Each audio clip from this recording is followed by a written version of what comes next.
रोज एक नई कहानी देखने के लिए चैनल को सब्सक्राइब करें और बेल आइकन दबाना ना भूलें। सरला की बहू रिया बीटीएस की दीवानी थी। उसके सिवा उसे कुछ नजर नहीं आता था।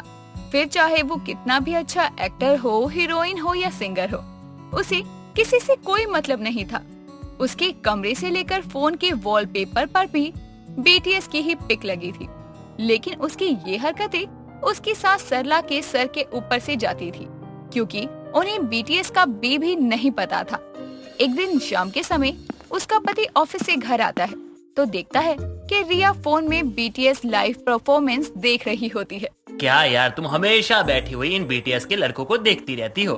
चलो ना, मैं तुम्हें लाइव एक सिंगर की परफॉर्मेंस दिखाता हूँ। मैंने 2 टिकट भी ले ली है। आज हमारे शहर में उसका शो है। मेरा मन नहीं है, मुझे कहीं नहीं जाना। आप चले जाइए, दिल करे तो माँ जी को भी ले जाइए। यार पागल हो क्या तुम? मैंने अपनी और तुम्हारी दोनों की टिकट बुक करवाई है। वहाँ मैं माँ के साथ कैसे जा सकता हूँ? तुम भी बिल्कुल अजीब हो। हाँ ठीक है, आपको जो बोलना है बोलिए, मुझे कोई फर्क नहीं पड़ता है।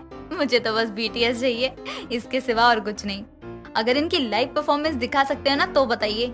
नहीं, मुझे इनकी परफॉर्मेंस देखने में कोई भी इंटरेस्ट नहीं है। इन लोगों को ना तुम ही देखो। तुमसे जो पूछा है ना वो बताओ, तुम मेरे साथ चल रही हो या नहीं? ये क्या बकवास कर रहे हैं आप? अगर आपको इनकी परफॉर्मेंस में इंटरेस्ट नहीं है ना, तो मुझे आपके उस सड़े हुए सिंगर को सुनने में कोई इंटरेस्ट नहीं है, इसलिए मैं आपके साथ कहीं नहीं जाऊंगी।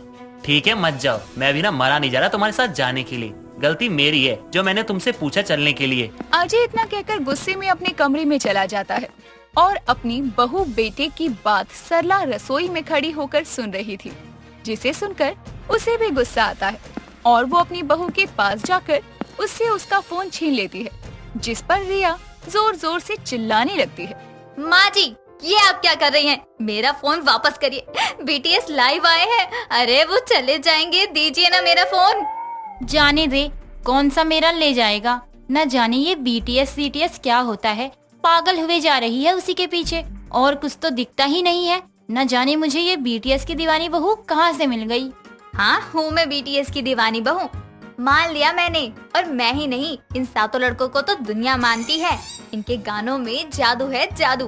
पर ये सब आपको कैसे पता चलेगा? आप बस मेरा फोन दीजिए। नहीं दूंगी, बिल्कुल नहीं दूंगी। पहले तू अपने पति के साथ जा। तेरी किस्मत अच्छी है जो तुझे इतना प्यार और परवाह करने वाला पति मिला है। लड़कियां तरसती हैं ऐसा पति पाने के लिए। तुझे मिला है तो तुझे उसकी कदर ही नहीं है। अच्छा ठीक है माँ जी, चली जाऊंगी, लेकिन इनको लाइव देखने के बाद अब जल्दी फोन दे दो, वरना ये लोग चले जाएंगे। रिया इतना कहकर सरला के हाथ से फोन छीन लेती है, लेकिन तब तक बीटीएस वाले ऑफलाइन हो चुके थे, जिसे देखकर उसका खून जल जाता है और वो गुस्से में अपने कमरे में चली जाती है। समय बीतता है। तभी एक दिन रसोई में काम करते हुए वो कानों में हेडफोन लगाकर बीटीएस के सॉन्ग सुनकर आंखें बंद किए झूम रही थी। तभी सरला वहां आ जाती है और गैस पर चढ़ी सब्जी को जलते देखकर उसके कानों से हेडफोन निकाल देती है। तुझे कौन से मिर्गी के दौरे पड़ गए हैं जो आंखें बंद करके मस्त अपने आप में ही झूमे जा रही है?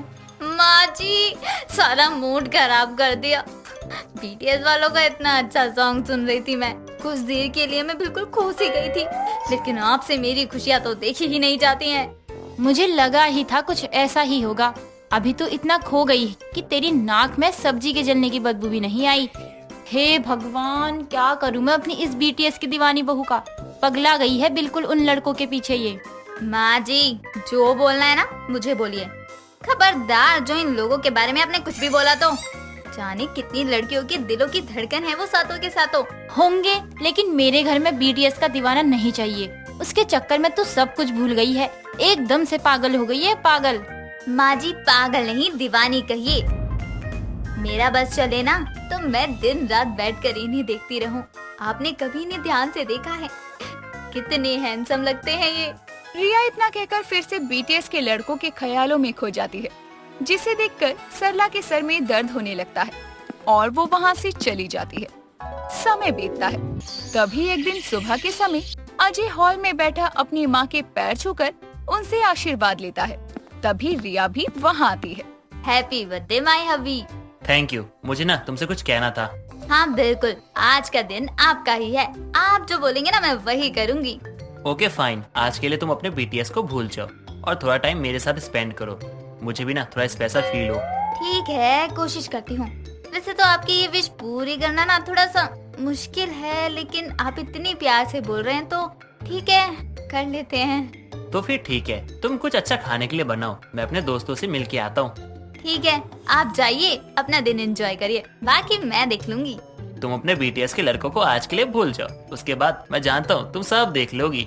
अजय इतना कहकर वहाँ से चला जाता है और रिया भी घर की साफ सफाई में लग जाती है। कुछ देर बाद वो फ्री होकर अपने कमरे में जाती है और लेटकर जैसे ही फोन उठाती है तो BTS के लड़कों का लाइव आकर लंच करते देखकर वो बहुत खुश होती है, जिसके बाद वो आराम से बैठकर उन्हें देखने लगती है। बाकी के सारे काम भूल जाती है। कुछ देर बाद सरला वहाँ आती है और फोन में BTS के सातों लड़कों को खाते देखती है। छी, ये लोग कैसा खाना खाते हैं? सारी की सारी सब्जियां तो हरी हरी हैं। ये लोग कच्चा ही इसे खा लेते हैं क्या? माँ जी, हाँ, आपने तो एकदम से मुझे डरा दिया। मुझे लगा वो आ गए। और ये लोग कच्ची सब्जियां नहीं खा रहे हैं, इसे बॉइल्ड करके खाते हैं। हाय, ये लोग उबला हुआ खाना खाते हैं क्या? तभी ये ऐसे सूखे से हैं। माँ जी, उसे सूखा नहीं, फिट होना कहते।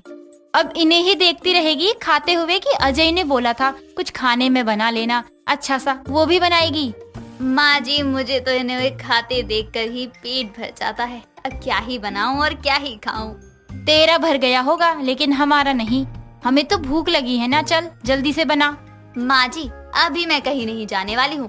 जब ये ऑफलाइन होंगे ना, तब कोई काम कर लूंगी, वरना नहीं। आप जाइए, पड़ोसियों के साथ गप्पे मारिए, मुझे परेशान मत करिए, ठीक है? ठीक है, जा रही हूँ मैं।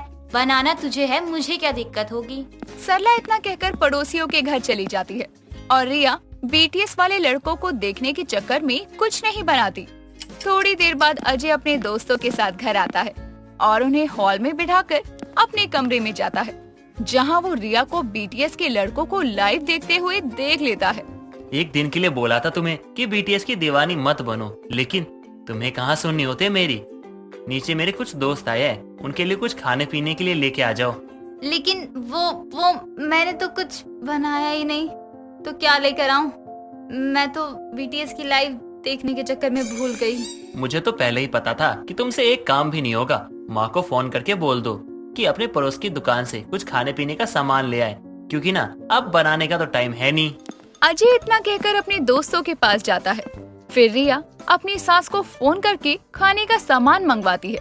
जैसे ही वो अपने दोस्तों के पास पहुंचता है कि तभी उसकी करिश्मा नाम की फ्रेंड घर में BTS के बड़े बड़े पोस्टर देखकर उससे बोलती है। एक बात बता अजय, कि तेरे घर में BTS का इतना दीवाना कौन है जिसने पूरे घर में BTS के पोस्टर लगा रखे हैं?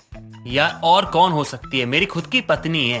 वो BTS की इतनी बड़ी दीवानी है, एक बार ऑनलाइन आ जाए तो फिर दुनिया में आग लगे, बाढ़ आए, भूकंप आए, कुछ भी हो, या चाहे सुनामी आ जाए, या सब कुछ खत्म हो जाए, लेकिन फिर भी वो टस से मस नहीं होती।